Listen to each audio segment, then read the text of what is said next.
muncul kebijakan penting, kenaikan gaji ASN, dan pembayaran rapel pensiunan. Mengapa langkah ini dipilih di tengah tekanan defisit? Bagaimana strategi pemerintah mengatur pos anggaran agar tidak terjadi krisis? Dan kapan tepatnya dana rapel akan masuk ke rekening penerima? Ikuti video ini sampai tuntas, karena semua jawaban dan kisi-kisi penting akan kita kupas bersama. Di ruang rapat yang penuh dengan kilatan kamera, Menteri Koordinator Bidang Perekonomian Airlangga Hartarto dan Menteri Keuangan Purbaya baru saja menutup pembahasan serius soal paket stimulus ekonomi. Dari luar, suasana rapat ini terlihat seperti forum teknis biasa. Tetapi, bagi kalangan dalam, keputusan-keputusan yang lahir dari meja itu bukan sekadar angka dan tabel, melainkan arah masa depan keuangan negara, termasuk nasib jutaan aparatur sipil negara ASN dan para pensiunan yang menanti kepastian gaji serta rapel. Airlangga membuka pertemuan dengan menegaskan mandat Presiden. Stimulus ekonomi harus segera disiapkan. Pos anggaran tidak boleh lagi berlama-lama parkir di kas negara. Semua harus mengalir ke masyarakat sebelum akhir tahun, ujarnya tegas. Dari sekian banyak agenda, satu hal yang mencuri perhatian adalah program dukungan daya beli. Disinilah wacana kenaikan gaji ASN dan pencairan rapel pensiunan menemukan relevansinya. Rencana stimulus dari pangan, pajak, hingga pekerja lepas.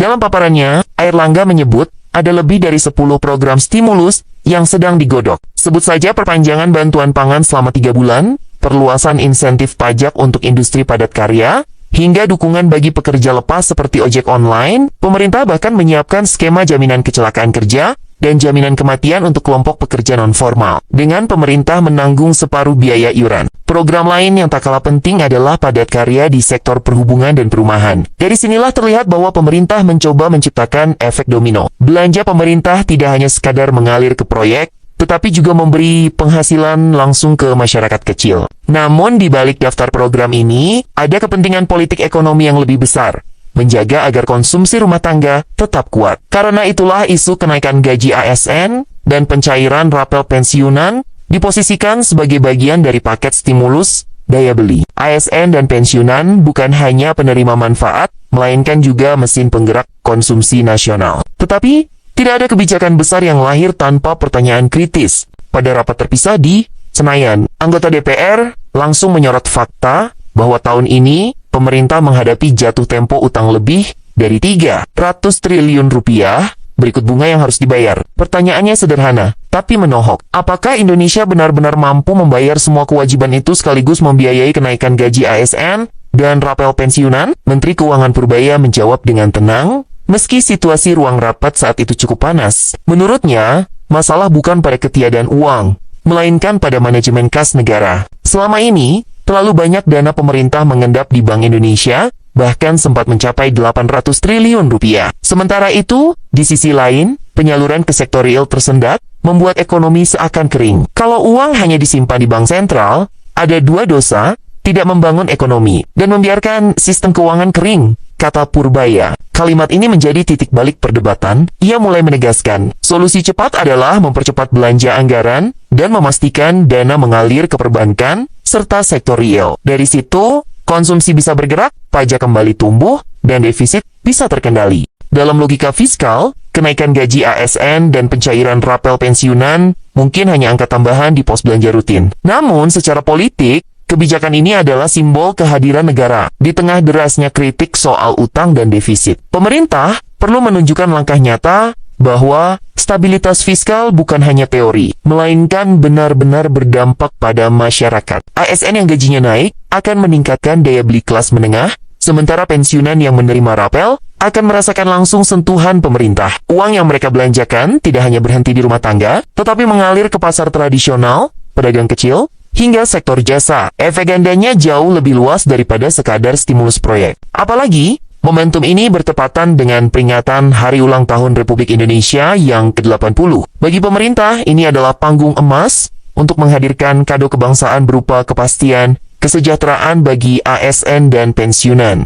Di balik itu semua, tentu ada kalkulasi politik, menjaga legitimasi, sekaligus memperkuat dukungan publik di tahun awal pemerintahan baru Prabowo. Purbaya, dalam paparannya di DPR, berulang kali menekankan pentingnya menghidupkan dua mesin ekonomi, fiskal, dan moneter. Selama ini, menurutnya, kebijakan fiskal berjalan sendiri, sementara kebijakan moneter justru memperlambat aliran uang. Akibatnya, meski pemerintah menggelontorkan stimulus, sistem keuangan tetap seret. Ia membandingkan dengan masa lalu. Di era Presiden Susilo Bambang Yudhoyono, pertumbuhan uang beredar base money rata-rata di atas 17%, membuat kredit tumbuh hingga 22%. Sektor swasta pun bergerak lebih dinamis. Sementara di era Presiden Joko Widodo, pertumbuhan uang sempat turun hingga 0%, membuat mesin ekonomi seakan pincang. Purbaya tidak ingin kesalahan serupa terulang di era Presiden Prabowo. Karena itulah, percepatan belanja anggaran, termasuk pencairan gaji ASN dan rapel pensiunan, dianggap sebagai quick win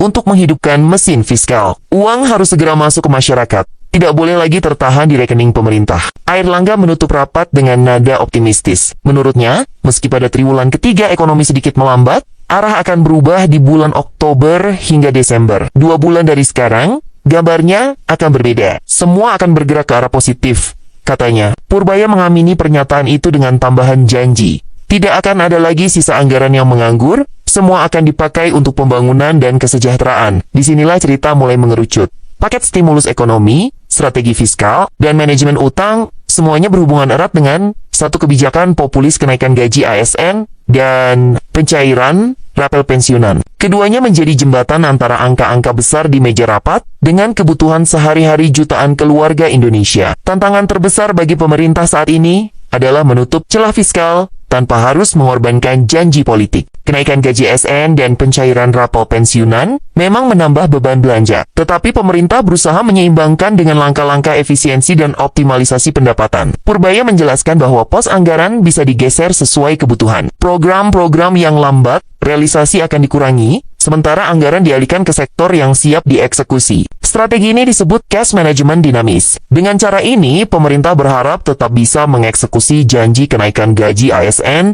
dan pembayaran rapel pensiunan tanpa menciptakan defisit berlebihan. Selain itu, pemerintah juga menargetkan peningkatan penerimaan pajak. Meski hingga pertengahan tahun pertumbuhan pajak masih kontraksi, lebih dari 12%. Stimulus konsumsi dari kenaikan gaji ASN dan pensiunan justru diharapkan menjadi pemicu agar basis pajak melebar. Ketika daya beli meningkat, transaksi bertambah, dan pungutan pajak pun lebih besar. Mengapa kenaikan gaji ASN dan rapel pensiunan begitu penting? Alasannya sederhana, kelompok ini adalah tulang punggung konsumsi domestik. ASN tersebar di seluruh pelosok negeri, dari kota besar hingga desa kecil. Kenaikan gaji mereka akan langsung terasa di warung, pasar, hingga penyedia jasa lokal. Sementara pensiunan, meski sudah tidak produktif secara formal, tetap menjadi motor konsumsi keluarga. Bagi pemerintah, menjaga agar konsumsi rumah tangga tetap tumbuh, berarti menjaga stabilitas ekonomi. Data Badan Pusat Statistik menunjukkan, konsumsi rumah tangga menyumbang lebih dari 50%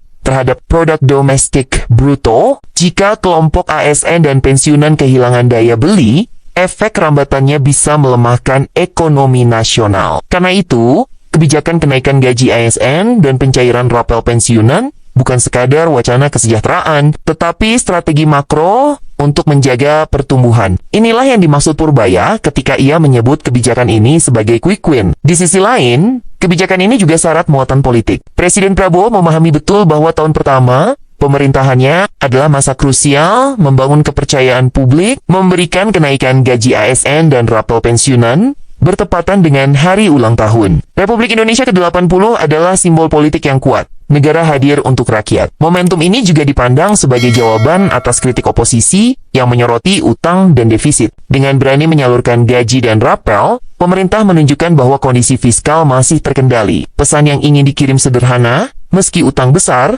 negara tetap mampu membayar kewajiban dan meningkatkan kesejahteraan pegawainya. Bagi ASN dan pensiunan, kebijakan ini tentu menjadi hadiah berharga. Banyak di antara mereka yang sudah menunggu lama.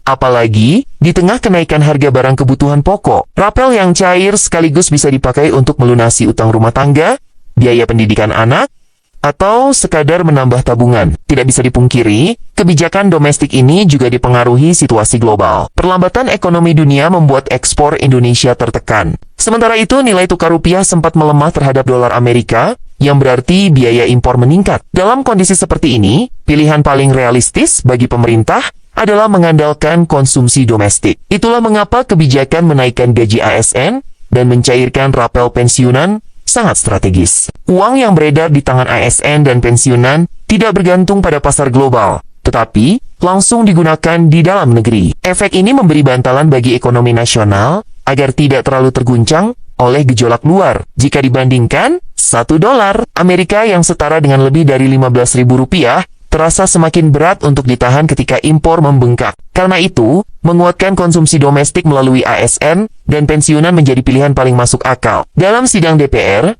Purbaya sempat membandingkan kebijakan moneter era Presiden Susilo Bambang Yudhoyono dan Presiden Joko Widodo. Di era Susilo Bambang Yudhoyono, pertumbuhan uang beredar tinggi, kredit meluas, dan sektor swasta lebih aktif. Sementara di era Joko Widodo, pertumbuhan uang ditekan terlalu ketat, membuat sektor swasta sulit berkembang. Akibatnya, beban pembangunan hanya bertumpu pada belanja pemerintah. Pelajaran ini penting jika pemerintah hanya mengandalkan proyek infrastruktur, dampak konsumsi masyarakat tidak terlalu luas. Tetapi jika ASN dan pensiunan diberi tambahan daya beli, efeknya menyebar lebih cepat. Inilah yang kini menjadi strategi Purbaya, menghidupkan kembali mesin konsumsi domestik melalui belanja rutin negara. Mari bayangkan skenario sederhana. Seorang pensiunan menerima rapel gaji yang tertunda selama beberapa bulan, jumlahnya belasan juta rupiah. Uang itu ia gunakan untuk membayar cicilan rumah, membeli kebutuhan sekolah cucunya, dan memperbaiki motor. 3 transaksi itu saja sudah menggerakkan sektor perbankan, retail, dan bengkel. Masing-masing sektor lalu menggaji pekerja, membayar pajak, dan berbelanja lagi ke pemasok. Dari satu rapel, tercipta efek berlapis di perekonomian. Hal serupa juga berlaku untuk ASN. Gaji yang naik membuat mereka lebih percaya diri mengambil cicilan, rumah, atau kendaraan. Bank pun lebih berani menyalurkan kredit. Dalam jangka panjang, roda ekonomi berputar lebih cepat. Meski optimisme pemerintah tinggi, tetap ada catatan yang harus diwaspadai. Pertama, disiplin fiskal tidak boleh longgar. Defisit anggaran harus dijaga agar tidak melewati batas aman. Kedua, belanja pemerintah harus tepat sasaran. Kenaikan gaji ASN dan rapel pensiunan hanya akan berdampak maksimal jika benar-benar cair tepat waktu. Jika ada keterlambatan, efek psikologis dan ekonomi bisa hilang. Ketiga, komunikasi publik juga penting. Pemerintah harus menjelaskan bahwa kebijakan ini bukan sekadar pengeluaran tambahan, melainkan investasi untuk menggerakkan konsumsi. Transparansi akan mengurangi kritik bahwa pemerintah hanya mencari popularitas. Kisah kenaikan gaji ASN dan pencairan rapel pensiunan adalah kisah tentang bagaimana angka-angka besar di meja rapat diterjemahkan menjadi harapan nyata bagi jutaan keluarga. Dari stimulus ekonomi hingga manajemen utang. Dari ruang rapat kabinet hingga sidang DPR, semuanya bermuara pada satu hal. Negara hadir di tengah rakyat. Bagi ASN dan pensiunan, kebijakan ini adalah bukti nyata. Bagi pemerintah, ini adalah strategi menjaga stabilitas. Dan bagi perekonomian nasional, ini adalah bensin baru untuk mesin pertumbuhan.